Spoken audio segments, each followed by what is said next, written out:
తాకట్లో ఉన్న బంగారాన్ని విడిపించలేక వడ్డీల మీద వడ్డీలు కడుతూ ఇబ్బంది పడుతున్నారా? అయితే ఇప్పుడే సంప్రదించండి శివ గోల్డ్ కంపెనీ. మీ నమ్మకానికి మా హామీ శివ గోల్డ్ కంపెనీ. రాష్ట్రంలో పట్టణాభివృద్ధి సంస్థల ముఖ చిత్రం మారింది. జిల్లాల పునర్వ్యవస్థీకరణకు అనుగుణంగా కూటమి ప్రభుత్వం యూడీఏల పరిధిని ప్రక్షాళన చేసింది. పరిపాలనా సౌలభ్యం కోసం నంద్యాల, మార్కాపురం, భీమవరం కేంద్రాలుగా 3 కొత్త పట్టణాభివృద్ధి సంస్థలను ఏర్పాటు చేస్తూ పురపాలక శాఖ ఉత్తర్వులు జారీ చేసింది. రాష్ట్రంలో జిల్లాల పునర్వ్యవస్థీకరణ తర్వాత పట్టణాభివృద్ధి సంస్థల పరిధులపై నెలకొన్న గందరగోళానికి ప్రభుత్వం చెక్ పెట్టింది. కొత్త జిల్లాల సరిహద్దులకు అనుగుణంగా యూడీఏల పరిధులను హేతుబద్దీకరిస్తూ పురపాలక, పట్టణాభివృద్ధి శాఖ ముఖ్య కార్యదర్శి సురేష్ కుమార్ ఉత్తర్వులు జారీ చేశారు. జిల్లా యంత్రాంగంతో యూడీఏ అధికారులకు మెరుగైన సమన్వయం సాధించడం, పరిధిపై స్పష్టత తీసుకురావడమే లక్ష్యంగా ఈ నిర్ణయం తీసుకున్నారు. ఇందులో భాగంగా మార్కాపురం, భీమవరం, నంద్యాల కేంద్రాలుగా 3 నూతన పట్టణాభివృద్ధి సంస్థలను ప్రభుత్వం ఏర్పాటు చేసింది.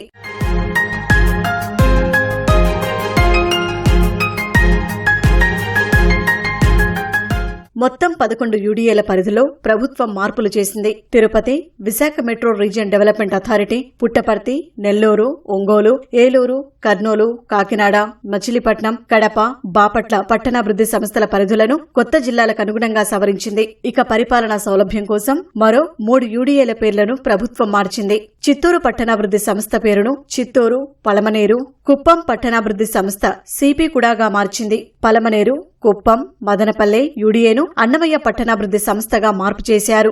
అనంతపురం, హిందూపురం యూడీఏకు అనంతపురం పట్టణాభివృద్ధి సంస్థగా నామకరణం చేశారు.